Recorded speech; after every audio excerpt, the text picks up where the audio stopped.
सभी को जय माता दी। स्वागत है आप सबका हमारे चैनल पर और आशा करता हूँ आप सब स्वस्थ होंगे। एक और नई जानकारी के साथ आपके सामने आज एक ऐसे विषय पर चर्चा करेंगे जो हर किसी आदमी की ज़रूरत की चीज़ है। वो है धन, रुपया, पैसा। धन की ज़रूरत सभी को है। इसके बिना जीवन यापन करना गृहस्थ आदमियों के लिए बहुत ही कठिन है। और आज के समय में जब हम महंगाई के दौर से गुजर रहे हैं तो इसकी अधिक आवश्यकता है। धन की कमी को लेकर पहले ये समझते हैं कि धन की कमी के हमारे पास कारण क्या है। ये हर आदमी को समझना चाहिए। व्यापार नहीं है तो व्यापार की तरफ बढ़ना चाहिए। रोज़गार नहीं है, रोज़गार करना चाहिए, या कहीं जॉब या सर्विस करनी चाहिए, चाहे वो प्राइवेट ही क्यों ना हो। लेकिन कई बार सब कुछ करने के बाद भी हमारे पास धन नहीं जुड़ पाता।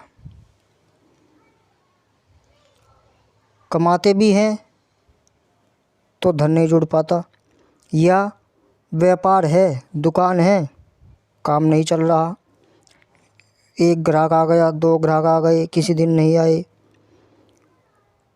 या हमारे पास व्यापार भी अच्छा चल रहा है, सब कुछ अच्छा चल रहा है, उसके बावजूद भी धन इकट्ठा नहीं होता।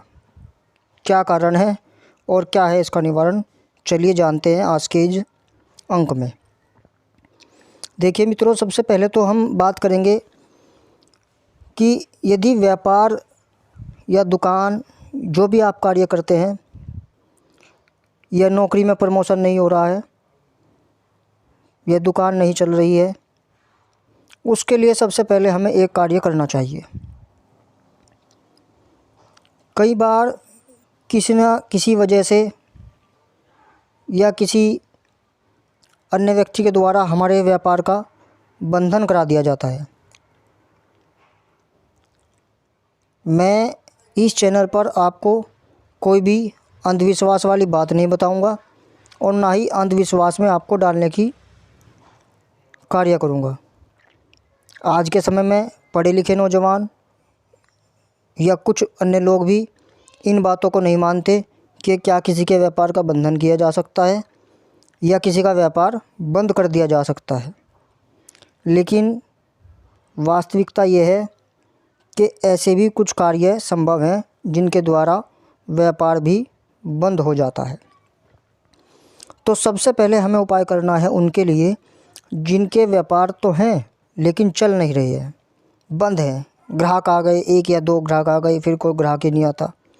मुश्किल से 500, 200, 400, 1000 रुपये इकट्ठा कर पाते हैं शाम तक। तो उनके लिए ये उपाय है। सुनिए, सबसे पहले ये उपाय करना क्या है आपको।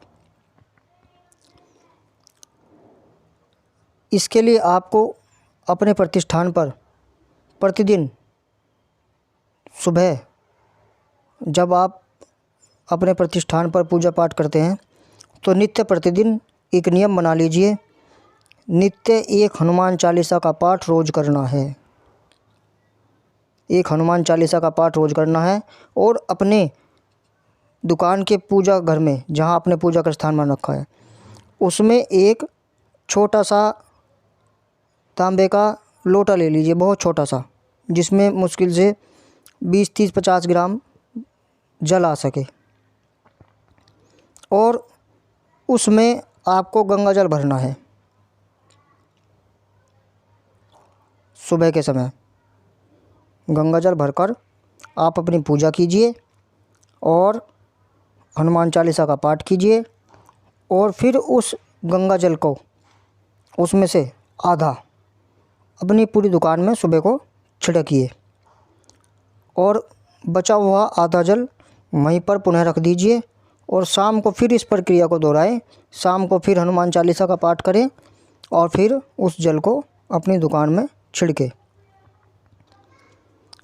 यदि गंगा जल की व्यवस्था, भाई देखो सब दूर दूर भी हैं, और गंगा जल की व्यवस्था अगर नहीं हो पाती तो साधारण जल रख सकते हैं, उसमें 1 या 2 बूंद गंगा जल की डाल लें। ऐसा करने से निश्चित तौर पर हनुमान जी आप पर कृपा करेंगे और आपके व्यापार में जो बंधन लगा है उसे हटाएंगे। आप हनुमान जी से प्रार्थना भी कीजिए और हनुमान चालीसा के पाठ को निरंतर जारी रखिए अपने प्रतिष्ठान पर बैठकर।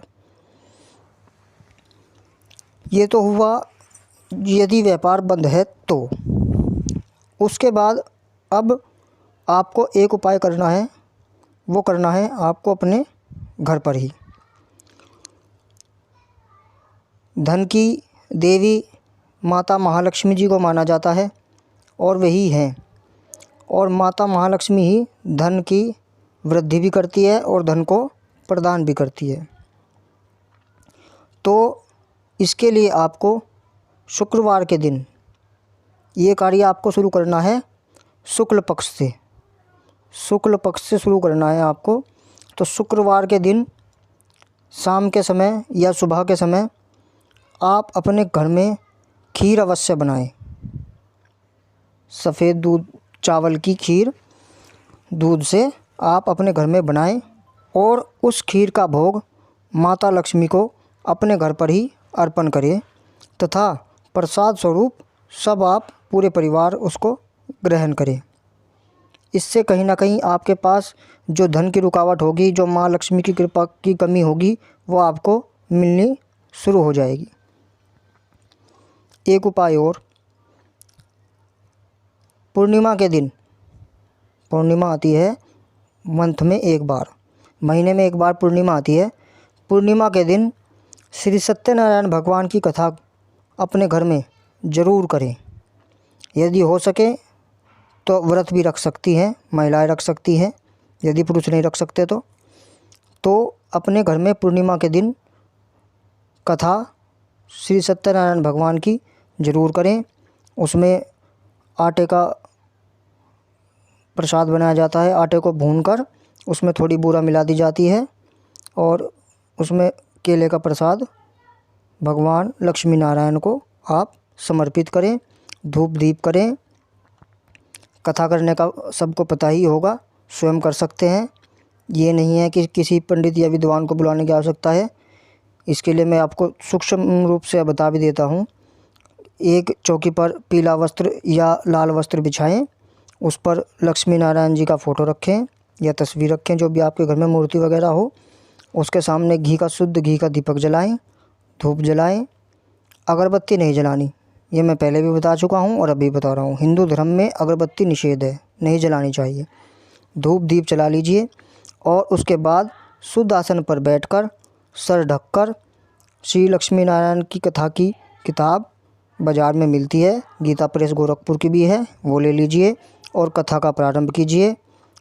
परिवार में स्त्री कर सकती हैं यदि पुरुष को समय नहीं है, और यदि दोनों बैठकर सुबह के समय कर लें तो बड़ा ही उत्तम और अच्छा रहेगा। आप श्री सत्यनारायण भगवान की कथा कीजिए, प्रसाद स्वरूप सबको बांटिए। थोड़ा सा दूध में तुलसी के पत्ते रखकर उसको चरणामृत बनाइए। और रविवार के दिन तुलसी नहीं तोड़ी जाती, पूर्णिमा के दिन तुलसी नहीं तोड़ी जाती, अमावस्या के दिन भी तुलसी नहीं तोड़ी जाती, तो आप एक दिन पहले ही तोड़कर रख लें।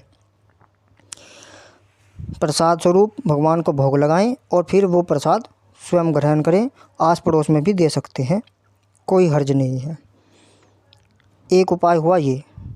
अब एक उपाय है उनके लिए कि जिनके घर में धन तो बहुत आता है, लेकिन वो धन कहीं ना कहीं गलत कार्यों में चला जाता है।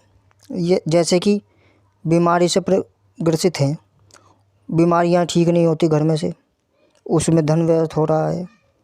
कोर्ट कचहरी के चक्कर चल रहे हैं, पुलिस के चक्कर चल रहे हैं, या किसी इसी तरह से कि जिसकी जो धन अनावश्यक रूप से खर्च हो रहा है, यानी वो बिना किसी ज़रूरत के खर्च हो रहा है, जो किसी व्यर्थ के कार्यों में खर्च हो रहा है, उनके लिए है।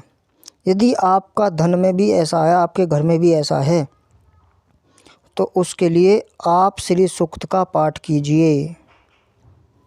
श्री सूक्त महालक्ष्मी जी का ही है। प्रतिदिन अपनी पूजा में श्री सूक्त का पाठ बढ़ा लीजिए। श्री सूक्त का निरंतर आप पाठ करते रहेंगे, धीरे धीरे आपके घर में धन की हानि होनी बंद हो जाएगी, या बार बार चोरी हो जाती है, डकैती पड़ जाती है, कुछ इस तरह की घटनाएं अगर हैं तो श्री सूक्त का पाठ कीजिए, आपके घर से ये सब हट जाएंगी और आपको निरंतर धन की वृद्धि होती रहेगी। आप धन जितना अर्जित कर पाएंगे, बचा पाएंगे, उतना आपका धन बचेगा, व्यर्थ के कार्यों में नहीं लगेगा। बीमारी के लिए मैंने पहले एक उपाय पहली वीडियो में बताया भी है, आप जाकर वो वीडियो देख लीजिए, उससे भी आपको कहीं ना कहीं बहुत लाभ मिलेगा। और ये जितने भी मैंने उपाय आपको बताए हैं, ये आप सारे के सारे उपाय ही यदि कर लें तो सोने पे सुहागा होगा। आपको किसी भी तरह से कहीं भी कोई परेशानी महसूस नहीं होगी और किसी भी तरह से धन की आपके यहाँ कमी नहीं रहेगी। धन की कमी से मतलब ये नहीं है कि आपके पास इतना धन आ जाएगा कि आपको बस आप करोड़पति बन जाएंगे, ये मतलब नहीं होता। कमाई उतनी ही है लेकिन बचत होनी शुरू हो जाएगी। व्यापार नहीं चल रहा तो व्यापार चलना शुरू हो जाएगा कहीं ना कहीं आपका। ये थे आज के उपाय, और ऐसा कोई उपाय नहीं है, ना ही मैं ऐसे कोई उपाय बताता जिनसे आपको मन को भी ठेस पहुँचे और कहीं ना कहीं आप अंधविश्वास में पड़े कि तकिए के नीचे 2 लौंग रख लो, छप्पर फाड़ कर धन बरसेगा, पानी में ये चीज़ बहा दो, नदी में ये चीज़ बहा आओ, इससे छप्पर फाड़ कर धन बरसेगा। कहाँ से बरस जाएगा भैया? ऐसा नहीं है। कर्म करने से ही धन मिलेगा, पुरुषार्थ करने से ही धन मिलेगा। इसलिए आप अपने कार्य में, व्यापार में ध्यान लगाइए, मन लगाइए और पूरी श्रद्धा के साथ भगवान का पूजा पाठ कीजिए। आपको निश्चित तौर पर कह सकता हूँ सफलता ज़रूर मिलेगी। जीवन में कभी निराश मत होइए। आज कम कमाए हैं तो क्या पता कल हम ज़्यादा कमाएं, और आप अपने व्यापार में ईमानदारी और सच्चाई के साथ अपने व्यापार को आगे बढ़ाइए। आपके घर में मंगल कार्य हों, आपको सब कार्य सिद्ध होते रहें, आप पर भगवान की कृपा बनी रहे। इन्हीं शुभकामनाओं के साथ जय माता दी।